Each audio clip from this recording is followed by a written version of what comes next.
ሪያል ማድሪዶች ያቀረቡት የ150 ሚሊዮን ዩሮ ጥያቄ ውድቅ ተደርጎባቸዋል። ውድ ቻናላችን ቤተሰቦች እንኳን ውድ ቻናላችን በደህና መጣችሁ። የዛሬ ሳምንት አካባቢ የሪያል ማድሪድ ፕሬዚዳንት የሆኑት ፍሎሬንቲኖ ፔሬዝ ለምርጫ ቅስቀሳ በሚያደርጉበት ሰዓት ማክሰኞ የ150 ሚሊዮን ዩሮ ጥያቄን እናቀርባለን ብለው ነበረ። በትናንትናው ዕለትም ይህንን ጥያቄ አቅርበው ነበረ። ነገር ግን አትሌቲኮ ማድሪዶች ይህንን ጥያቄ ውድቅ አድርጎባቸዋል። ይህንን በቆይታችን የምንመለከት ይሆናል። እስከ መጨረሻው ደቂቃ ድረስ አብራችሁ ቆይታችሁ እንድትከታተሉት ያላችሁን ሀሳብ አስተያየትም ኮሜንት ሴክሽን ላይ በመጻፍ እንድታሳውቁኝ ሰብስክራይብ፣ ላይክ፣ ሼር እያደረጋችሁም የቻናሉ ቤተሰብ እንድትሆኑ በአክብሮት እጠይቃለሁ። አሁን በቀጥታ ወደ ፕሮግራሙ የምናቀና ይሆናል። አብራችሁን ቆዩ። ያለፈው እሁድ ሪያል ማድሪዶች አጠቃላይ የፕሬዝዳንታዊ ምርጫ አድርገው ነበረ። ከዛ ምርጫ በፊትም እንግዲህ ሁለቱ እጩዎች የተለያዩ ቅስቀሳዎችን ሲያደርጉ ነበረ። በተለይ ፍሎሬንቲኖ ፔሬዝ ማክሰኞ የ150 ሚሊዮን ዩሮ ጥያቄ ለአንድ ተጫዋች እናቀርባለን ሲሉ ነበረ። በትናንትናው ዕለትም ይህንን ጥያቄ አቅርቧል። ከዚህ ቀደም እንግዲህ የተለያዩ መላምቶች ሲቀመጡ ነበር። በተለይ ደግሞ የፒኤስጂ ተጫዋቾች የሆኑት ላይ እነ ጆዋን ኔቬዝ እነ ቪቲኒያ ሊሆኑ ይችላሉ የሚሉ መላምቶች ሲሰጡ ነበረ። እንደዚሁ ምናልባትም የባየር ሙኒክ ተጫዋች ነው ኦሊሴም ሊሆን ይችላል የሚሉ ነገሮችን ሲነሱ ነበረ። ነገር ግን በትናንትናው ዕለት ይፋ እንደተደረገው ከሆነ ሪያል ማድሪዶች ለአትሌቲኮ ማድሪድ ተጫዋች የሆነው ለሁሊያን አልቫሬስ የ150 ሚሊዮን ዩሮ ጥያቄ አቅርበው ነበረ። ነገር ግን አትሌቲኮ ማድሪዶች በፍጥነት ነበር ይህንን ጥያቄያቸውን ውድቅ ያደረጉት። ማንም ሰው እንግዲህ ሁሊያን አልቫሬስ ይሆናል ብሎ የጠበቀ አልነበረም። ምክንያቱም ደግሞ ሁሊያን አልቫሬስ 150 ሚሊዮን ዩሮ ይገባዋል ብለው ስላላሰቡ ነው። እንደሚታወቀው እንግዲህ አትሌቲኮ ማድሪዶች ይህንን ተጫዋች ከ2 ዓመት በፊት ነበር በ95 ሚሊዮን ዩሮ ማንቸስተር ሲቲ ማስፈረም የቻሉት። የዛኔም ሲያስፈርሙ ራሱም 95 ሚሊዮን ዩሮ ከልክ በላይ ሆኖበታል፣ ከሚገባው በላይ ነው የሚሉ የተለያዩ ነገሮች ሲነሱ ነበረ። እንደዛም ሆኖ ግን በ95 ሚሊዮን ዩሮ አስፈርሞታል። ከጥቂት ሳምንት በፊትም ባርሴሎናዎች ይህንን ተጫዋች ለማስፈረም የ100 ሚሊዮን ዩሮ ጥያቄ አቅርበው ነበረ። ያንንም ጥያቄ ደግሞ አትሌቲኮ ማድሪዶች ውድቅ አድርገዋል።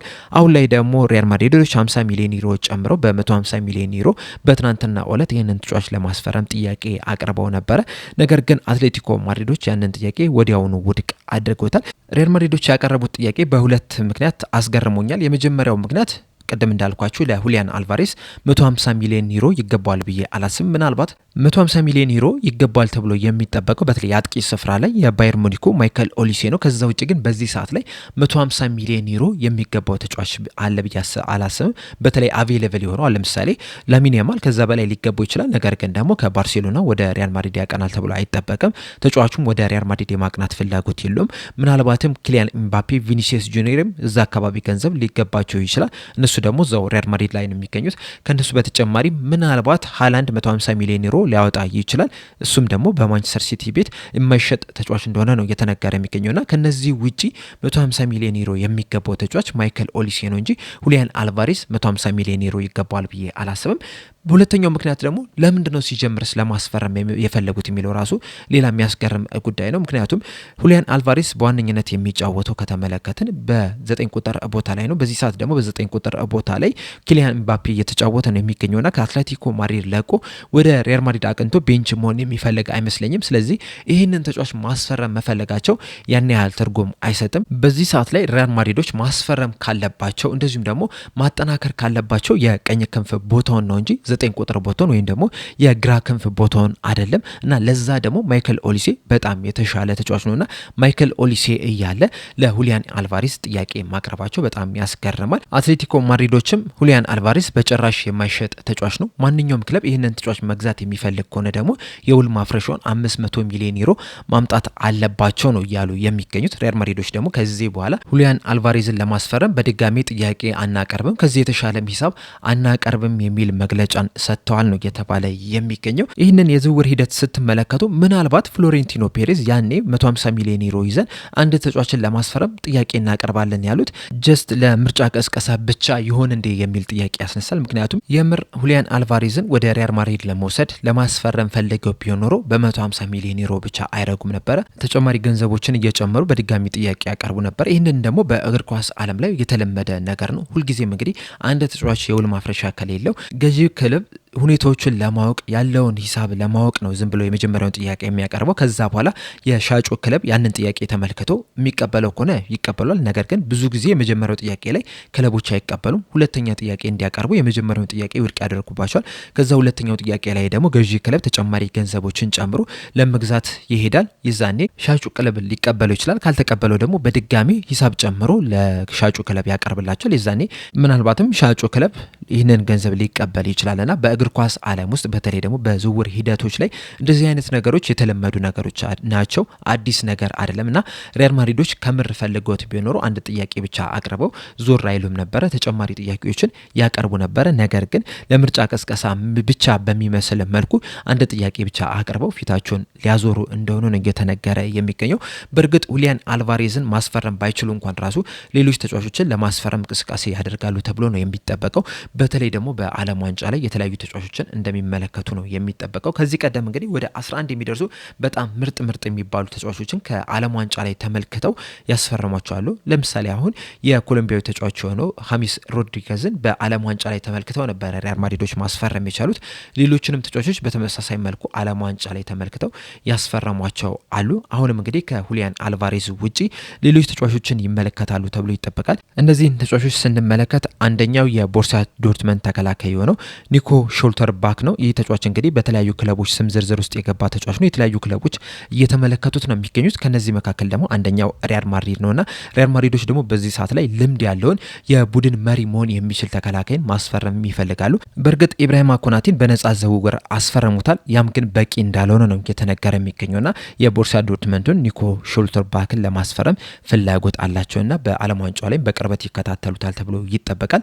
ሌላኛው ተከላካይ ደግሞ የማንቸስተር ሲቲው ግቫርዲዮል ነው።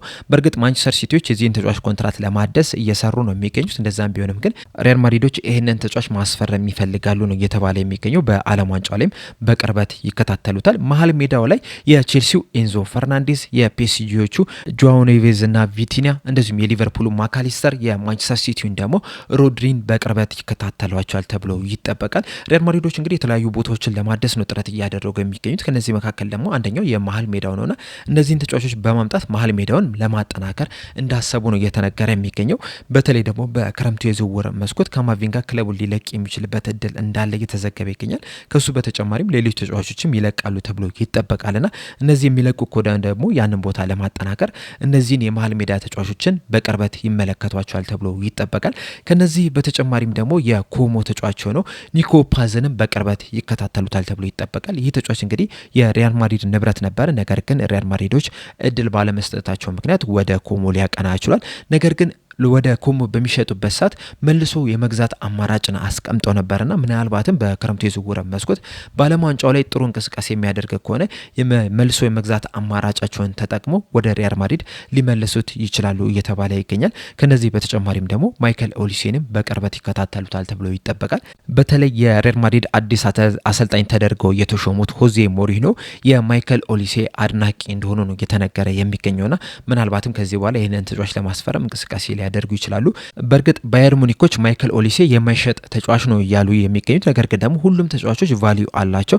ማንኛውም ተጫዋች ሊሸጥ ይችላል፣ አይሸጥም ተብሎ የሚደመደም የለም። ትክክለኛው ሂሳብ እስከቀረበላቸው ድረስ የትኛውም ተጫዋች የሚሸጥ ተጫዋች ነውና ምናልባትም ሪያል ማድሪዶች በደንብ ገፍተው የሚሄዱ ከሆነና ትልቅ ገንዘብ የሚያቀርቡላቸው ከሆነ ተጫዋቹን ሊለቁ የሚችሉበት ከፍተኛ እድል አለ። ያንን ያደርጋሉ የሚለውን አብረን የምንመለከት ይሆናል። በአጠቃላይ ግን በዚህ የክረምቱ የዝውውር መስኮት ሪያል ማድሪዶች በትንሹ 3 ተጫዋቾችን ያስፈርማሉ ተብሎ ይጠበቃል። የመሀል ተከላካይ ስፍራ ተጫዋች፣ የአማካኝ ስፍራ ተጫዋች እንደዚሁም ደግሞ የአጥቂ ስፍራ ተጫዋችን ያስፈርማሉ ተብሎ ይጠበቃል። በትናንትና ዕለት ለሁሊያን አልቫሬዝ ያቀረቡት ሂሳብ ግን እብደት የተሞላው ነው ብዬ ነው የማስበው። እንደውም የሚመስልባቸውም ለነሱ ለራሳቸው ከመፈለግ ይልቅ ይህ ተጫዋች ወደ ባርሴሎና እንዳይሄድ ለማገድ ያቀረቡት ሂሳብ ይመስለኛል። ቅድም እንዳልኳችሁ 100 ሚሊዮን ዩሮ ባርሴሎናዎች አቅርበው ነበረ። ነገር ግን አትሌቲኮ ማድሪዶች ያንን ጥያቄ ውድቅ አድርገውታል። አሁን ላይ ደግሞ ሪያል ማድሪዶች 150 አቅርበዋል እና ባርሴሎናዎች ይህንን ተጫዋች ከአትሌቲኮ ማድሪድ መውሰድ የሚፈልጉ ከሆነ በትንሹ ከሪያል ማድሪድ እኩል ወይም ደግሞ ከሪያል ማድሪድ የሚበልጥ ገንዘብ ማቅረብ መቻል አለባቸው። በዚህ ሰዓት ደግሞ ባርሴሎናዎች ያን ያህል ገንዘብ አላቸው ተብሎ አይጠበቅም።